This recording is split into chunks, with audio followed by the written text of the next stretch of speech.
Okay, saan ba tayo? Dito tayo. Ayun, ah, maayong buntag 'no, maayong adlaw sa diha sa Visayas ug Mindanao 'no, maayong adlaw ninyong tanan. Siyempre sa Katagalugan, again, magandang araw sa lahat ano. So, as usual, dito na naman tayo sa umuusok-usok pa na mga kaganapan sa ating, sa atong nasod 'no, kung sa Bisaya, kung sa Tagalog, sa ating bansa 'no. Ito na naman talagang mga panibagong iskandalo 'no.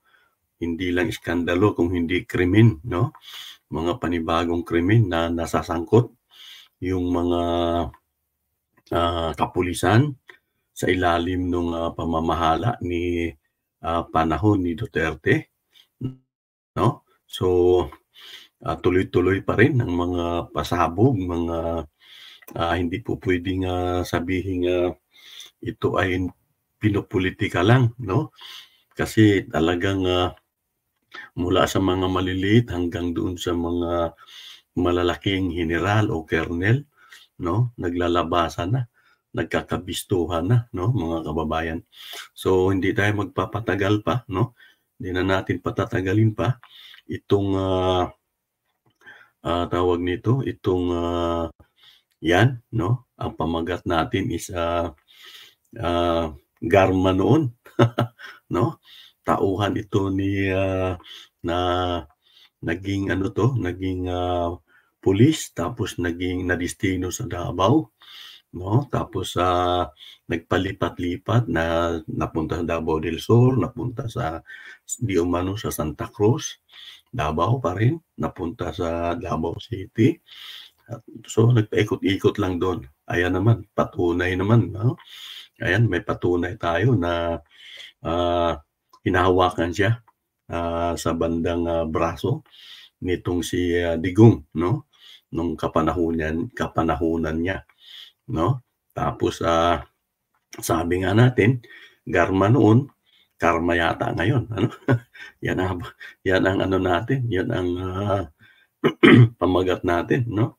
Abusado noon, iyakan ngayon 'no. So, ito magpalabas tayo ng, isang, video clips na kung saan, nangyari sa Quadcom committee hearing sa Congress 'no, na kung saan pinakita kung, sino ang nagtuturo sa kanya, na itong si Garma na kababaeng tao ano, ay, hindi natin sukat akalain 'no. Tingnan mo naman ano, yang mayroong, kulay green na parang pangalan niya, yan ay yung nasa PCSO na siya 'no. Pero itong dalawang naka-uniporme pa siya, yan yung mga panahong, nasa Davao at naging ano pa 'to, napunta pa ng Cebu. So, bago tayo magpatuloy, i-play natin itong, nangyari doon sa Kongreso na kung saan itong, Garma nito ay, itinuro ni, warden 'no, dating warden ng, Davao,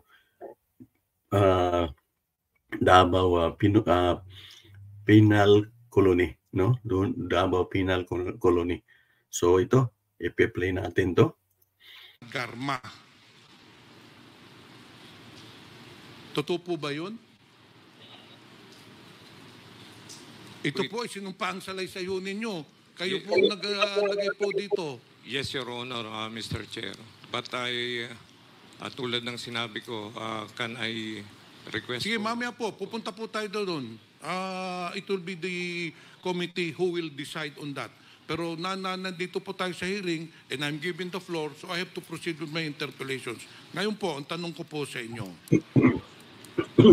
paano nyo nakausap si Rowena Garma?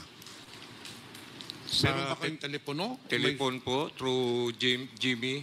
Meron ho kayong telephone number ng Colonel Rowena Garma? Wala po. Through Jimmy, PDL Jimmy Fortaleza lang po. Okay, sa salaysay po ninyo, nakausap po ninyo si Colonel Garma through PDL Jimmy Fortaleza.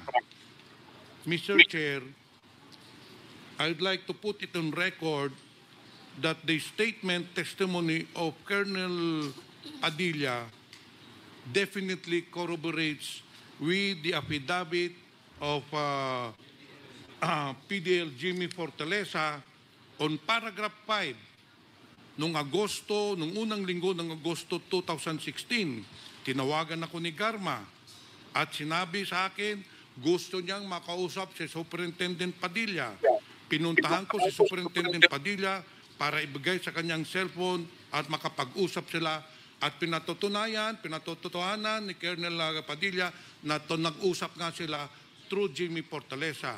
So again, Mr. Chair, nagpapatunay lang to na yung resource person natin na si Jimmy Fortaleza ay nagsasabi po ng totoo. Ngayon po, Mr. Chair, ang tanong ko po, Colonel Padilla, nung nag-usap na po kayo ni Colonel Riena Garma, ano ho ang sinabi niya sa inyo? Yun pong nakalagay po sa aking affidavit. Okay, babasahin ko po yung sinabi ni Garma. Sabi po ni Chief Garma, yung pong tawag ninyo, may mga tao kami dyan na gagawa at huwag mo na questionin. And whether you like it or not, we will operate and do not interfere. Baka madamay pa pamilya mo. Mag-cooperate ka na lang or mananagot ka sa amin. Ano ba yung plano nilang ipagawa? Naintindihan nyo ba? Kasi sinabi lang dito, meron kaming ipapagawa, meron kaming ipapa-operate. Ano ba ang pagkakaintindi nyo sa sinabi po ni Colonel Garma? Tungkol po doon sa pag-eliminate ng 3 Chinese nationals. So sinabi niya, in short,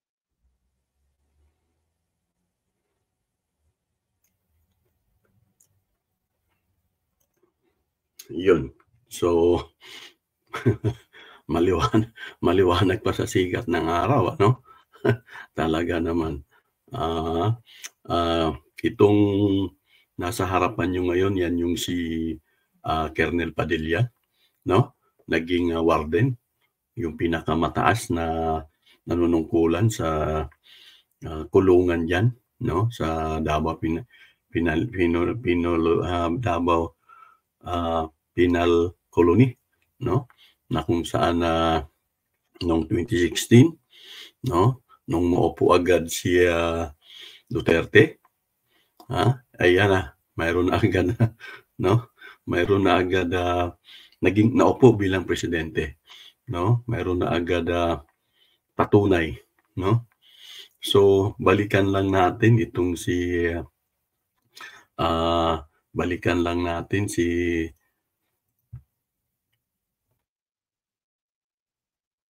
no? Tingnan natin. Yun, no? Ito na siya, diba? Siya na yun, no? Yan na yung sinasabi natin na alam nyo, pag tiningnan mo siya base sa kaganapan, base sa investigasyon ng Kongreso, ay ito ay dating galing pala ng Luzon, no? Sa may bandang base sa kanyang salaysay ay siya ay nag-aral, nag-graduate ng high school hanggang nagkolehiyo ay sa, kung hindi ako nagkamali, nabanggit niya ay sa Abra, no? Cagayan, in Luzon, no? So napunta ng Cagayan de Oro City, no? Doon na destino.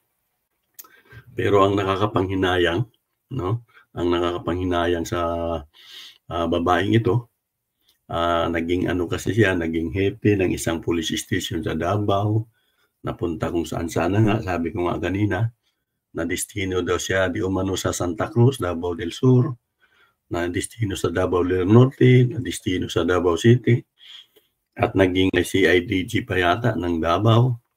So, naging napaka malapit nila sa isa't isa, no? Aminin man niya at hindi niya inaamin sa Kongreso, pero tayo na nag-oobserba, tayo na nakikinig sa mga pangyayari, at lahat halos ng congressman ay nagsasabi na na napakaswerte mo naman dahil pinapatunayan na napakalapit mo, no, sa dating presidente.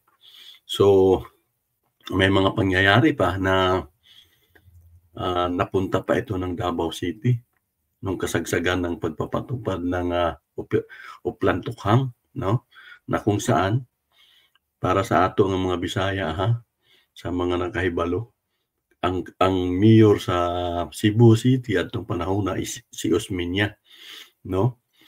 Ug dili ni siya wa ganahi si Osmeña para mahimo siyang hipe o kung ano man diyan sa CIDG ng Cebu, no? So, pero dahil sa malakas, no, at binabraso ni Duterte noong mga panahon na yon, ay naging hipe siya diyan, OIC, no? Naging OIC siya sa Cebu City. So, makikita mo na agad na mayroong mga local leader, officer na hindi siya gusto. Pero dahil sa pambabraso ni Duterte noong panahon na yon ay naging OIC siya doon. At yun na, ano pa bang kasunod, no? Mula nung nandun siya, kung anong nangyari sa Davao, katulad ng sinasabing patayan, na kahit pasalarin, no? Kahit pasalarin pa yung mga inchik na yun, ay pinagpapatay nila sa loob ng kulungan. Ginamit nga yung si Colonel Padilla at yung iba doon, no? So, talagang nakakahiya, no? Grabe. Ang masasabi lang natin sa babaeng ito is dapat kung nahulog ka na sa putik, matuto ka naman sanang bumangon, no? Matuto ka naman sanang umiwas. Pero hindi, no? Base sa investigasyon, mas lalo itong lumaki ang ulo, no? Mula sa kanyang pagiging pulis, magiging nagretiro pa ng napakaaga.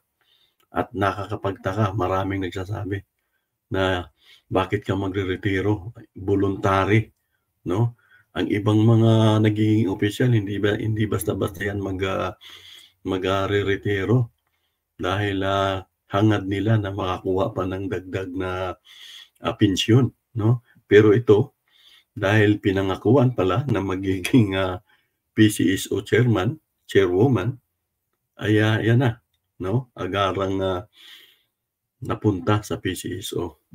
So, base sa investigasyon ng Kongreso, dahil sa napakalapit niya, no? Nakakadirekta siya kay Bongo base sa salaysay niya. At si Bongo naman ay alam naman natin kung gaano ito ka silbidura, no? Ni Duterte, ay talagang napakabilis ng kanilang transaksyon nitong si Garma.